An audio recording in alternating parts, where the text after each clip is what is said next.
क्या आप जानते हैं कि करने के पीछे कोई जादू या लॉटरी नहीं, बस कुछ बेहतरीन आदतें छुपी होती हैं। सोचिए, अगर वो आदतें आज ही आपकी लाइफ का हिस्सा बन जाएं, तो आपकी किस्मत भी बदल सकती है। आज जानिए वो सीक्रेट्स जिनमें आम लोग भी असाधारण बन जाते हैं। तो वीडियो को आखिर तक ज़रूर देखना, क्योंकि हर पॉइंट के साथ मिलेगा एक आसान उदाहरण आपके समझने के लिए। अगर आपको ऐसा लगता है कि ये वीडियो आपकी ज़िंदगी बदल सकता है, तो अभी लाइक करें, नीचे शेयर करें और ऐसे पावरफुल बुक समरी वीडियो के लिए चैनल को सब्सक्राइब ज़रूर कर लें।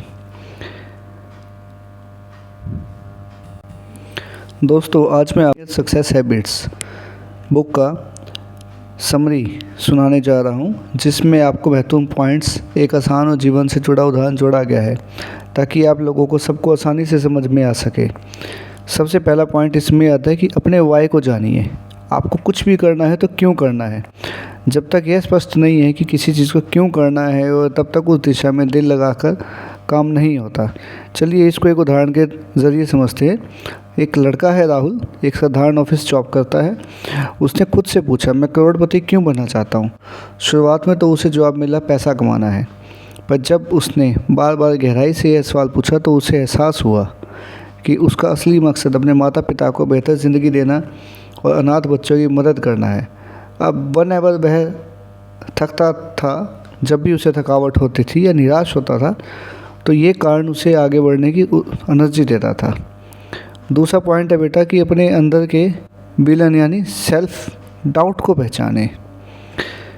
हर किसी के मन में आवाज़ आती है, मुझसे नहीं होगा। ये खुद को रोकने वाली बातें नहीं सुननी है।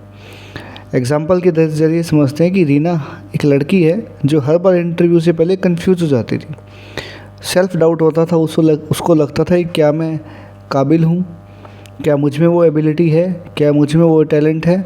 लेकिन उसने धीरे धीरे अपनी छोटी जीतों पर ध्यान देना शुरू किया। जैसे पहले वाली जॉब में उसकी तारीफ़ हुई थी, तो इस तरह उसने अपने नेगेटिव सेल्फ टॉक को पॉजिटिव टॉक में बदल दिया। तो इसलिए दोस्तों, अपने आप से पॉजिटिव टॉक करना बहुत ज़्यादा ज़रूरी है। तीसरा पॉइंट आता है कि अपनी कहानी बदलीजिए। अब अपनी कहानी हम कैसे बदल सकते हैं। जो बातें हमें खुद को बार बार बोलते हैं कि मैं हमेशा पीछे रह जाता हूँ, मेरे पास मौके नहीं है, वो बदल दो। अगर आपने अपने शब्दों को काबू पा लिया, आपने अपने शब्द बदल दिए, तो आप ज़िंदगी में बहुत आगे बढ़ जाएंगे। चलिए इसको भी एक एग्जाम्पल के द्वारा समझते हैं। एक लड़का है अजय। उसको लगता था कि वह हमेशा असफल रहेगा, क्योंकि वह गरीब परिवार से है। एक दिन उसने सोचा, ये तो मेरी खासियत है, मेरे पास संघर्ष करने की क्षमता है, मैं संघर्ष कर सकता हूँ, जो अमीर बच्चों के पास नहीं है। बस उसने अपनी सोच को नई दिशा दी और कामयाब हो गया। देखिए दोस्तों, सिर्फ उसने अपने शब्द बदल लिए। उसने अपनी सोच बदली और शब्द बदले। इन दोनों चीज़ों को बदलते ही वो ज़िंदगी में कामयाब हो गया। चौथा पॉइंट आता है दोस्तों, आत्मविश्वास, कॉन्फिडेंस। अपने कॉन्फिडेंस को कभी भी सोने मत दो। कॉन्फिडेंस को हमेशा अलाइव रखो। इसकी बहुत ज़्यादा इम्पोर्टेंस है। कॉन्फिडेंस से हम लोग अज्ञात काम में भी आगे बढ़ जाते हैं। चलिए इसके लिए एक बहुत सुंदर उदाहरण है मेरे पास। एक लड़का है करण। वो कॉलेज में ना हमेशा प्रेजेंटेशन देने से डरता था। जब भी उसको कहते थे कि भी करण, आपको ये काम करना है, आपको ये प्रेजेंटेशन देनी है, तो उसे बहुत ज़्यादा डर लगता था। जब उसको अपनी इस कमी का एहसास हुआ, तो उसने छोटे छोटे ग्रुप्स में बात करना शुरू किया और धीरे धीरे 100 लोगों के सामने बोलने का कॉन्फिडेंस उसमें आ गया। अब देखिए इसके अंदर 4 ही फॉर्मूला है, करेज, कमिटमेंट, कैपेबिलिटी एंड कॉन्फिडेंस। छोटे छोटे कदम, बड़ी सफलता ऐसे ही मिलती है। 5th पॉइंट आता है दोस्तों, डोंट डू लिस्ट बनाओ। आपने ये तो सुना होगा कि बहुत से लोग कहते हैं अपनी डू लिस्ट बनाओ, पर मैं आपसे ये कह रहा हूँ कि आप डोंट डू लिस्ट बनाइए। अगर आप अपना डोंट डू लिस्ट बनाएंगे, तो जो चीज़ ज़रूरी नहीं है आप उसको बिल्कुल भी नहीं करेंगे। अब इसकी वैल्यू बहुत हमारी ज़िंदगी में बहुत ज़्यादा है। ज़रूरी नहीं है कि हमें हर काम खुद करना है। फालतू कामों से खुद को दूर रखो। इसके लिए एक बहुत सुंदर एग्जांपल है मेरे पास। एग्जांपल के थ्रू इसको समझते हैं। एक लेडी है नीलम। वो घर संभालने के साथ साथ ऑनलाइन जॉब भी करती थी। वर्क फ्रॉम होम चल रहा था, जैसे आजकल आपने देखा ही कोविड के बाद बहुत से लोग कर रहे हैं। वो सब कुछ करने की कोशिश करती थी। उसने एक डोंट डू लिस्ट बनाकर तय कर लिया कि डेली ग्रोसरी डस्टिंग जैसे काम मेड को देगी। इससे उसका फोकस ज़रूरी चीज़ों पे गया और जल्दी ग्रो हुई, क्योंकि उसने अपना टाइम बचा लिया। जिन छोटी छोटी चीज़ों के अंदर उसने अपना समय वेस्ट कर रही थी, उसने उस समय को बचाया। उस समय को उसने आगे शिफ्ट कर दिया किसी और पे। वो काम हुए भी सी, बट उसने वो जो प्रोडक्टिव टाइम था, जहाँ वो जो उसका वेस्ट होता, उसने उसको बचा लिया। अब 6th पॉइंट आता है दोस्तों, कठिनाइयों से उबरना सीखो। असफलता तो आएगी हमें मंजिल के रास्ते में। हम बहुत दफ़ा असफल हो जाएंगे, हमें बहुत दफ़ा बहुत तरह की मुश्किलें आएंगी, हमें बहुत लोगों से सुनना भी पड़ेगा। हमें खुद के ऊपर सेल्फ डाउट पर हमें कभी नहीं करना। हमें अपने अंदर ये कैपेबिलिटी बनानी है ताकि हम किसी भी अनसक्सेसफुल इवेंट से सीखें। असफलताएँ आएंगी हमारी ज़िंदगी में, सिर्फ मुद्दा ये है कि हम उससे निकलते कैसे हैं। इसके लिए दोस्तों एक बहुत अच्छा एग्ज़ाम्पल है मेरे पास। एक लड़का है शुभम, उसने एक बिज़नेस करना शुरू किया। तो स्टार्टिंग में तो उसका जो पहला प्रोडक्ट था वो फ्लॉप रहा। उसने उससे हार नहीं मानी। उसने उस प्रोडक्ट की लॉन्चिंग के टाइम, उस प्रोडक्ट की सिलेक्शन के टाइम, उस प्रोडक्ट की मार्केटिंग के रिगार्डिंग उसको जो भी उसने सेल्फ एनालाइज़ किया कि मैंने यहाँ पे ये कमी की है, तो उसने उस पर काम किया। अब जैसे उसने हार नहीं मानी, उसने ये सीखा कि मेरी उसकी मार्केटिंग कमज़ोर थी। तो अगली बार उसने जब अगला प्रोडक्ट लॉन्च किया तो उसने उसको बेहतर तरीके से मार्केट साइज़ किया और वो प्रोडक्ट उसका टॉप प्रोडक्ट्स की सेल में चला गया। 7th पॉइंट दोस्तों आता है सही तरीके से मार्केट करना, सेलिंग करना। देखिए, हम कुछ भी काम करते हैं, हम प्रोडक्ट बेचते हैं, हम अपना टैलेंट बेचते हैं, तो ये जो चीज़ है ये भी एक सेलिंग का पार्ट ही आता है। अगर अपने टैलेंट या प्रोडक्ट की मार्केटिंग सेलिंग हमें नहीं आती तो वो सीखना बहुत ज़्यादा दूर मुश्किल नहीं है, बड़ी आसानी से हम कर सकते हैं। आपको एक एग्जांपल देता हूँ। एक लड़का है रोहित, उसकी बहुत सुंदर सुंदर पेंटिंग्स होती थी, बट उसको कभी कोई ख़रीदने नहीं आता था। उसने इंस्टाग्राम पर अपने आर्ट की मार्केटिंग करना शुरू किया, रील्स बनाई, शॉर्ट्स बनाए यूट्यूब पे भी। तो धीरे धीरे लोगों को उसके पसंद आने लगे।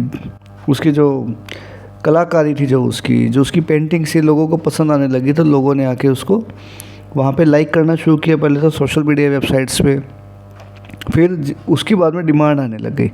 तो वैसे उसने अपनी कस्टमर लिस्ट को बढ़ाया। 8th पॉइंट दोस्तों आता है कि लोगों के साथ एम्पैथी। हमें ये समझना होगा कि हमारे अलावा बाकी लोगों की ज़रूरतें क्या हैं। हमें इस चीज़ को एनालाइज़ करने के लिए बहुत दफ़ा हो सकता है कि हमें उनकी जगह खुद को रखने की आदत डालनी पड़ेगी। इसके लिए बहुत अच्छा एग्जांपल है। एक लड़का है विपिन, वो सेल्स में था। शुरू में वह प्रोडक्ट की हमेशा तारीफ़ कर रहा था, फिर उसने ग्राहक की बात सुननी शुरू की और उनकी परेशानी उसने समझना शुरू किया, जिन्हें सॉल्व करने की जो उसकी लगन थी उससे उसकी सेल बढ़ गई। ऐसे ही दोस्तों 9th पॉइंट आता है हाँ के बाद भी ग्राहक की केयर करना। ग्राहक ने हाँ बोल दिया तो सर्विस देना नहीं छोड़े। एक बार आपने किसी भी ग्राहक को किसी भी प्रोडक्ट की या किसी भी सर्विस के लिए अगर आपने हाँ कह दिया तो कोशिश कीजिए कि उसको हमेशा पूरा कीजिए। जैसे एक लड़की थी साक्षी, वो ऑनलाइन कोर्स बेचती थी। सेल के बाद ही वह स्टूडेंट के सवालों के जवाब देती, जिससे उनकी संतुष्टि और दूसरों के रेफरेंस बढ़ जाते। दोस्तों देखिए, रेफरेंस बढ़ने से उसका बिज़नेस भी बढ़ा और जो लोगों को प्रॉब्लम्स आ रही थी उनको जब उसने सॉल्व करना शुरू किया तो लोगों की सेटिस्फेक्शन बढ़ी, जिससे उन्होंने रेफरेंसेस दिए और धीरे धीरे उसने अपनी जो कमियां थी उसके ऊपर भी काम किया और पैसा भी वहाँ से कमाया रेफरेंस के थ्रू। 10th पॉइंट आता है दोस्तों हर परिस्थिति में खुश रहो। हमारी ज़िंदगी में कितनी भी मुश्किलें आए या कितने भी दुख आए, तो हमें हर परिस्थिति में अपने आप को पॉजिटिव रखना है, अपने आप को हैप्पी रखना है। हमेशा दोस्तों सिर्फ पैसा ज़रूरी नहीं है, सेटिस्फेक्शन बहुत ज़्यादा ज़रूरी है।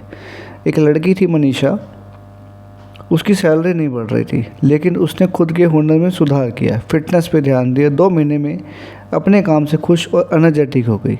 जब आप अपने ऊपर सेल्फ फोकस करने लगते हो, जब आप अपनी बॉडी के ऊपर ध्यान देने लगते हो, तो ऐसा करने से हमारी बॉडी के अंदर एक अजीब सा और एक बड़ा पॉजिटिव सा एनवायरनमेंट हमारा इंटरनल बनने लग जाता है, जिससे हम अपने आप से खुश भी रहते हैं और हमें बहुत ज़्यादा एनर्जेटिक भी फील होता है।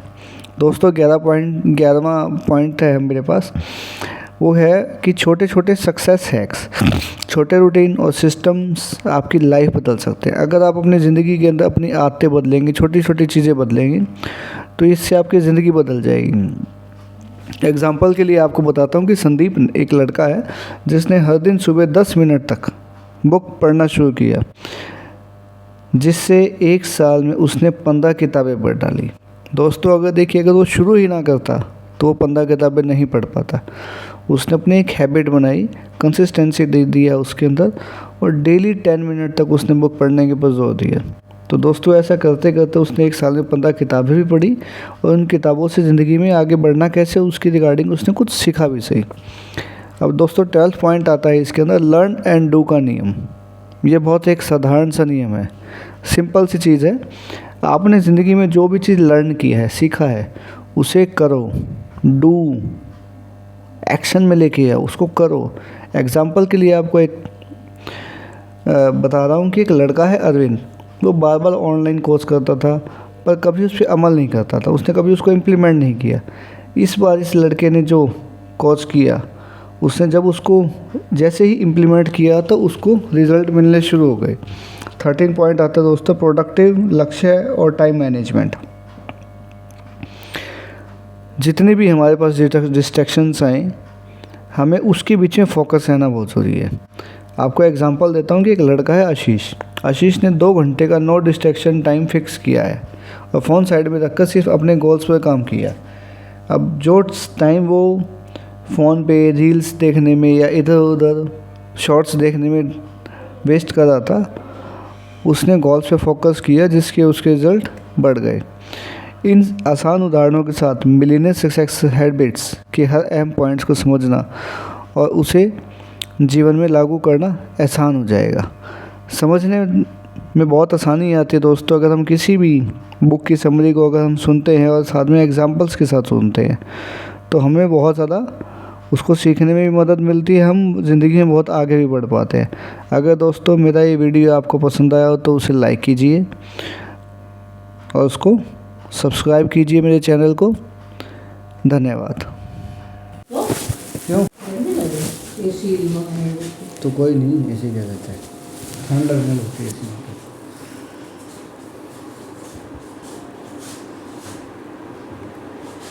नहीं